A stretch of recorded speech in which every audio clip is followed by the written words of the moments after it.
Ravi de vous retrouver pour On se dit tout, l'émission qui déshabille les décideurs, l'occasion de découvrir des femmes et des hommes, leur parcours, leur destin, leurs histoires, un moment où ils vont fendre l'armure. Et j'accueille Stéphane Point. Bonjour Stéphane. Bonjour Arnaud. Comment allez-vous? Très bien. Président du groupe STG. On se dit tout? On se dit tout. Allez, c'est parti.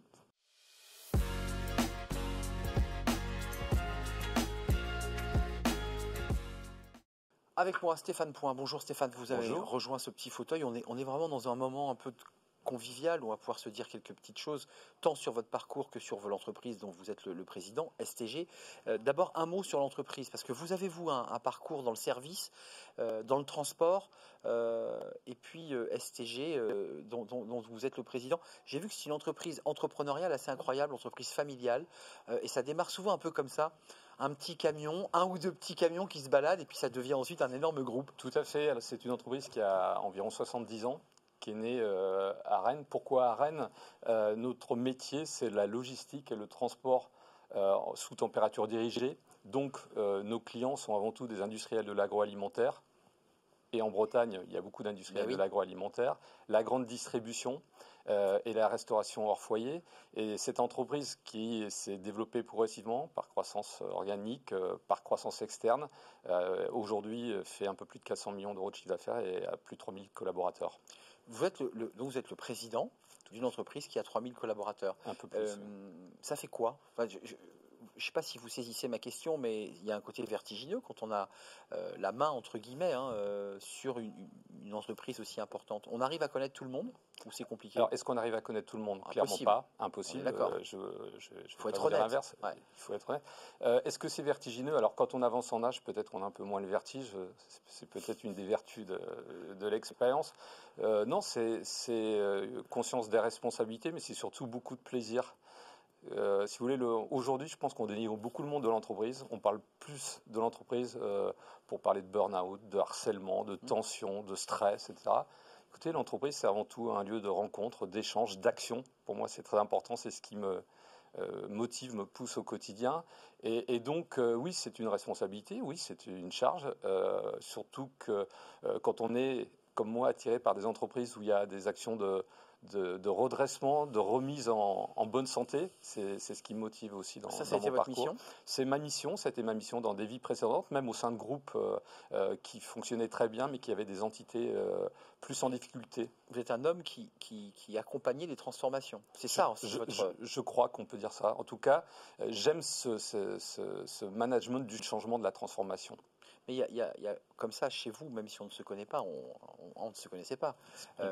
Comme ça, une façon d'être dans l'accompagnement, dans une forme d'empathie. On ne sent pas de dureté. Je me trompe ou pas? Parfois, on me trouve assez dur. Donc, on ne se connaît pas bien peut-être. L'empathie, si vous voulez, moi, ce qui me motive... D'écoute. Je crois à l'écoute. J'ai démarré mon parcours dans des fonctions commerciales. Alors, dans les fonctions commerciales de vente, si on n'écoute pas, c'est un petit peu compliqué. Ouais, ça marche pareil. Et puis, ce qui m'a passionné dans les métiers de service, si vous voulez, c'est quand on ne vend pas des produits, on doit se vendre un peu soi-même. La vente est un peu plus complexe. C'est comme ça que je suis entré dans les métiers de service et des métiers de transport et de logistique, un peu par hasard. Mais au départ, c'est par le biais de la fonction commerciale. Donc, vous considérez comme un homme, pour les missions qu'on vous confie, qui a de l'autorité, parce qu'il faut quand même de l'autorité, il faut quand même donner des axes. Quand on transforme, il faut avoir quelques certitudes, et il faut embarquer tout le monde. C'est ça qui est votre mission. C'est d'abord avoir cette capacité d'analyse. Quand on est dans une entreprise, rares sont les entreprises où tout fonctionne bien, ça n'existe pas. Oui. C'est d'abord analyser qu'est-ce qui fait que ça dysfonctionne, qu'est-ce qu'il faudrait faire pour améliorer les choses. Donc ça, c'est le diagnostic. Donc ça, c'est la première partie. Et souvent, les éléments clés sautent aux yeux assez rapidement. Et il y a des choses qui sont évidentes. C'est le regard extérieur, c'est le regard d'étonnement. Enfin, c'est là. Tout à fait. Vous arrivez, vous observez, et ça, il y a aussi l'expérience qui s'accumule. Et forcément. Qu'est-ce qui est difficile dans votre métier de président là en ce moment? Qu'est-ce qui fait que vous m'avez parlé de bonheur, vous avez parlé quelque part même de bien-être? Mais qu'est-ce qui est difficile? Alors, qu'est-ce qui fait? On est dans un contexte où on a besoin d'embarquer, de recruter des collaborateurs, soit de nouveau parce que les postes ne sont pas pourvus, soit de remplacer parce qu'on estime qu'il faut un autre profil, une autre énergie, et recruter par les temps qui courent, c'est pas simple. Dans aucune entreprise. Donc là, c'est un point. C'est un point majeur, mais c'est aussi le point le plus passionnant, parce que trouver des forces vives qui vont être les acteurs de la transformation d'entreprise, c'est quelque chose de passionnant. Stéphane, c'est une émission où on se dit tout. Alors on se dit tout dans une certaine mesure, mais quand vous posez le costume et que voilà, vous enfilez la tenue du week-end, qu'est-ce que vous faites? Vous allez faire du sport, vous lisez, vous passionnez pour une activité. Qu'est-ce que vous faites? Alors, moi, c'est assez simple, c'est le sport. C'est le sport à fond. Je suis un passionné de sport depuis très longtemps. Quel sport?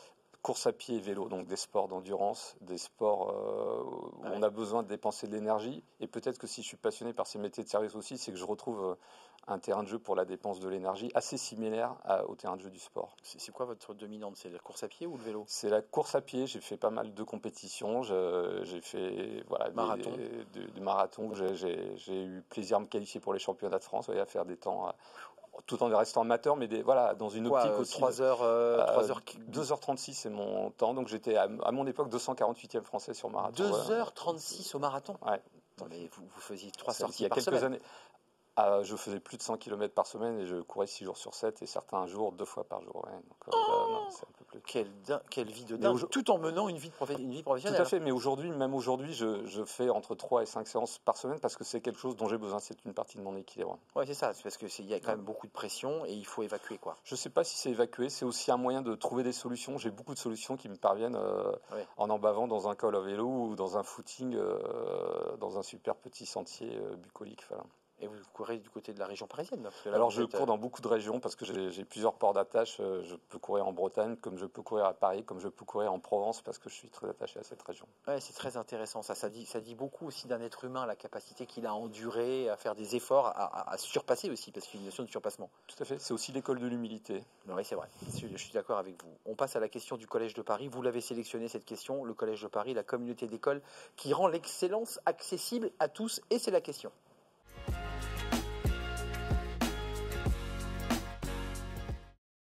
La question que vous avez choisie, Stéphane Point, l'alternance considérée par beaucoup comme un complément essentiel pour la formation des talents, outil majeur de l'ascenseur social. Quelle est votre vision concernant l'alternance? Est-ce que vous êtes engagé sur le chemin de l'alternance? Alors pour moi, c'est clé. Toutes ces notions qui rapprochent le monde de la formation, le monde de l'enseignement et l'entreprise, c'est déterminant et je pense qu'il y a un potentiel de progrès en France énorme dans ce domaine. Moi, j'ai eu l'occasion, dans mes fonctions aussi, de travailler dans d'autres pays, d'avoir d'autres pays sous ma responsabilité, notamment la Suisse. Mais en Suisse, l'apprentissage, c'est quelque chose de déterminant. Et on peut être dirigeant d'une entreprise en ayant été apprenti dans cette entreprise. C'est l'ADN de la Suisse, l'alternance. Et je crois que c'est fondamental.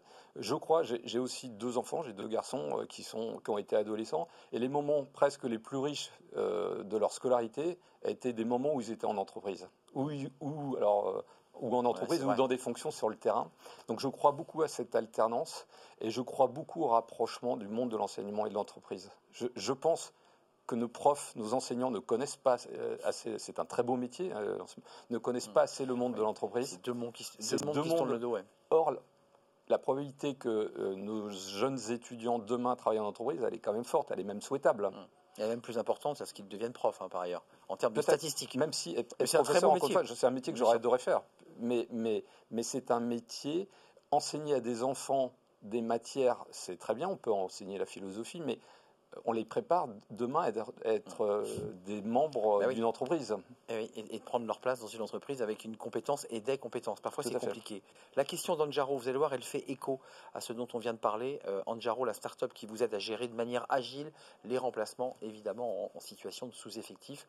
C'est la question d'Anjaro.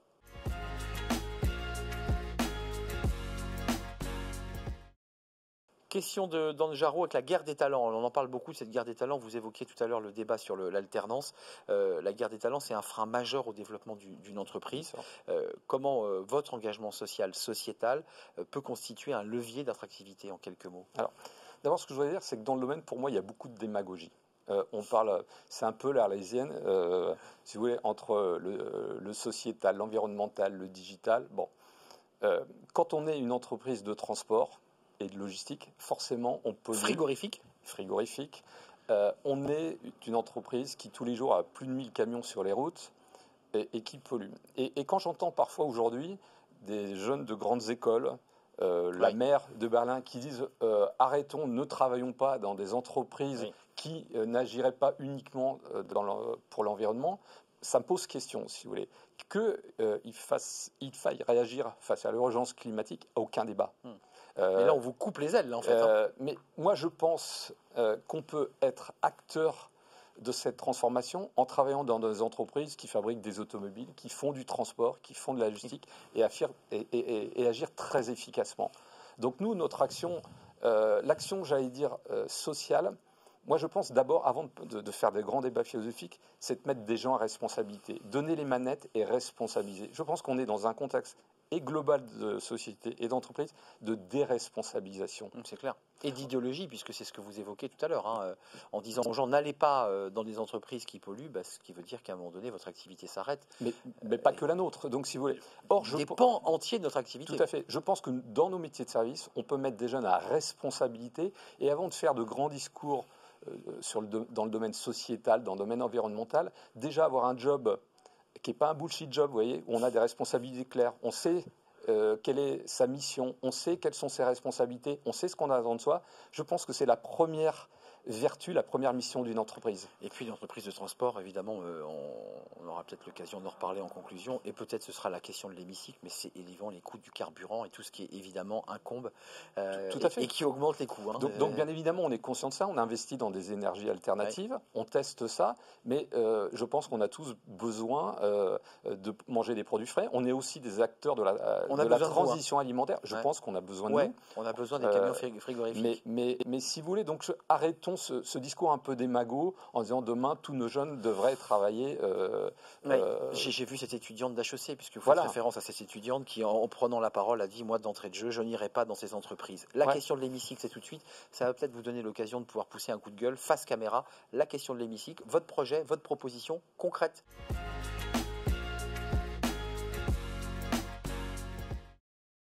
Alors, si vous voulez, ma proposition politique, d'abord, critiquer les politiques, c'est très facile. Il faut des gens qui fassent de la politique. Je n'en serais pas forcément capable. J'en ai pas forcément envie. Donc, arrêtons le discours. C'est un préambule que je voudrais faire, le discours facile de critiquer tout ce qui est fait.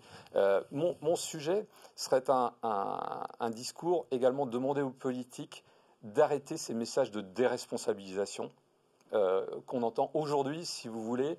Je pense qu'on a la chance d'être dans un pays où la solidarité, et c'est très bien, est une valeur partagée. Il n'y a pas trop de débat là-dessus, mais je pense qu'on est en train de déresponsabiliser à la fois nos jeunes, nos citoyens, en disant quoi qu'il arrive, on va veiller sur vous, il fait trop chaud, on va vous aider, il fait trop froid, on va vous aider, il y a de la grêle, on va vous aider. Alors il faut aider, il faut de la solidarité, il n'y a pas de débat, mais je pense qu'un discours de responsabilisation est nécessaire. Je pense peut-être qu'on a envoyé le curseur un peu trop loin et qu'à un moment, on éloigne les mentalités, l'envie du monde de l'entreprise, du monde de l'action, en résumé, du monde de la responsabilité.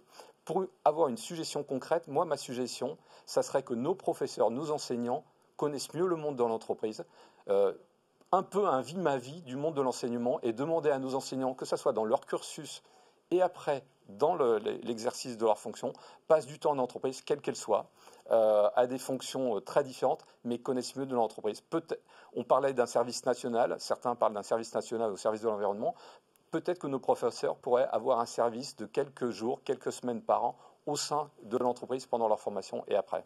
Merci Stéphane Point. Responsabilisation, c'est un mot qui revient dans votre discours, et puis accompagner les professeurs à mettre les pieds parfois dans les entreprises industrielles ou de transport frigorifique et de logistique alimentaire, parce que c'est la mission d'STG Transport. Vous les voyez, les camions sur la route. Merci de nous avoir rendu visite, 3000 collaborateurs, et nous avions Stéphane Point aujourd'hui dans 11 dit tout, président de STG. C'est un vrai plaisir de partager ce moment, et puis bonne route pour tous les kilomètres que vous avalez à vélo et en courant. Merci à vous, merci de votre fidélité, puis on se retrouve évidemment pour un prochain numéro de 11 dit tout. Décideurs engagés, l'émission TV de l'hémicycle animée par Arnaud Ardouin qui déshabille les décideurs, qui nous permet d'appréhender ce qui chaque jour leur donne envie de se battre et de réussir.